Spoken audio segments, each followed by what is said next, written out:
On February 11th of 2006, a woman's body was found on the banks of the Aller River by anglers in Alden, Germany. The evidence suggested she had been submerged in the water for an extended period of time, and the entire corpse was skeletal, rendering her unidentifiable. The authorities believed she was white and most likely in her 40s with a slender build.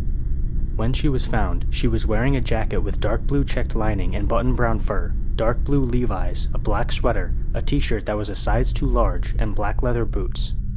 The investigators also found numerous items on her person, including a short trip ticket that she had purchased at a subway station, a glasses case, a napkin from a diner which they were never able to locate, 2 keys that were never linked to a locking system, and a wallet. The authorities believed she must have entered the water in November of 2005, and there were no signs of violence. There had not been a missing persons report linked to the woman either. The woman's clothing was all considered expensive, and she had a lot of dental work, including several plastic fillings, an occlusal filling, and a gold crown. This all suggested that the woman was likely very wealthy. Furthermore, certain items like the glasses case were only available in Hanover, which suggests the woman was a Hanover local. One theory that has been posited is that the woman used to be rich but lost a lot of money and committed suicide as a result. Another theory suggests that she may have been a tourist, which would explain why nobody ever identified her and also why there was no missing persons report.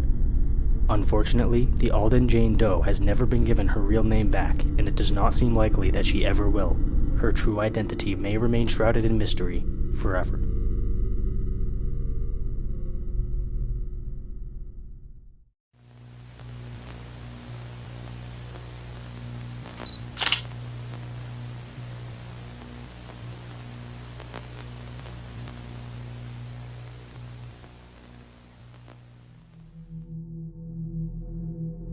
On June 12th of 2009, a man was seen boarding a bus at the Ulster bus depot in Derry, Ireland. He was carrying a black shoulder bag and a carry-on luggage bag.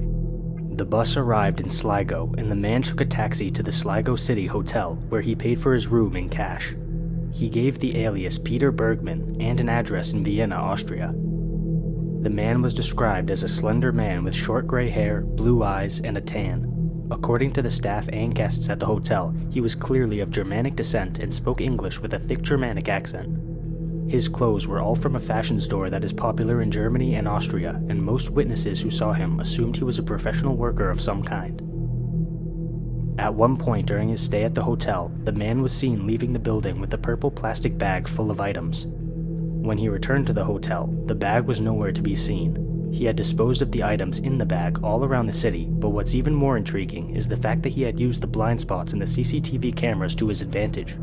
The authorities were never able to identify any of the man's belongings because there was no footage of him throwing them away.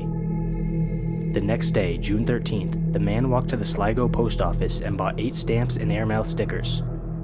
The following day, he left the hotel sometime between 11 and 11:30 a.m. and took a taxi to a beach in Ross's Point, then took the same taxi back to a bus station. On June 15th, he checked out of the hotel and left with his black shoulder bag, the purple plastic bag, and a different black luggage bag than the one he originally had. He stopped at Quayside Shopping Center and lingered in the doorway for several minutes, then walked to the bus station. He ordered a cappuccino and a ham and cheese sandwich, then proceeded to read some pieces of paper from his pocket. After he was done reading, he tore the paper in half and disposed of it in a nearby trash can. He then boarded a bus to the same beach in Ross's Point, where he was seen by at least 16 different witnesses.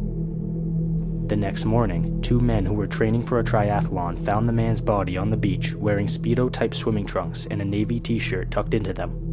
They called the authorities and an investigation began. The body had no wallet, money, or identification, and the cause of death could not be determined. There were no signs of drowning or foul play. He had extensive dental work, including numerous fillings, root canals, and a gold tooth. Interestingly, the medical examiners realized that the man was in very poor health. He had signs of advanced prostate cancer and several bone tumors. His heart also contained signs of previous heart disease. Despite all of this, the toxicology report showed no medication in the man's system. For a man of his health status, this was extremely odd. He would have been in a lot of pain at the time, and the examiners stated their surprise that he had no prescription medications. During the investigation, the authorities determined that the address the man had given at the hotel was a vacant lot. It is unclear how they found this out or why the man had given a fake address, but it made the investigation stall. To this day, the man is still unidentified, and the only names we can refer to him as are Peter Bergman or John Doe. Hopefully this will change at some point, but it seems likely that his identity will never be discovered.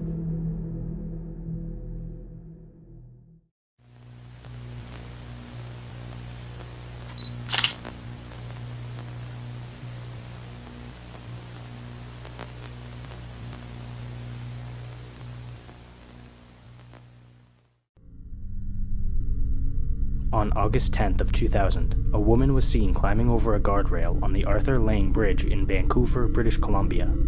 Two drivers who were passing through the area witnessed the woman jumping to her death. Horribly enough, she did not die on impact, but rather suffered in tremendous pain until her body finally gave out in the Vancouver General Hospital. Her ribcage, collarbone, jaw, and several teeth had all been fractured, and the broken bones had punctured her lung and aorta, causing her lungs to fill up with blood. Inside her pockets, the authorities found a page that had been ripped from a phone book listing social service organizations. There were also 3 scraps of paper with phone numbers listed. One of the numbers had the name Buzz scribbled next to it. He turned out to be a man from Surrey who had met the woman in New Westminster but did not know her name. An employee from the Queens Avenue United Church reported that the woman had stopped by their soup kitchen roughly 3 weeks before her death. They thought her name may have been Sarah, although they could not recall her last name or any other details about her. Several other homeless shelters reported having served Sarah, and one witness stated that she had been kicked out of her ex-boyfriend's residence and become a sex worker in New Westminster shortly after. The police did not believe Sarah continued this work for very long before she decided to take her own life. Unfortunately, Sarah's full identity has never been restored, and her life story is still unknown. Hopefully we can get some answers soon, but that seems unlikely to ever happen.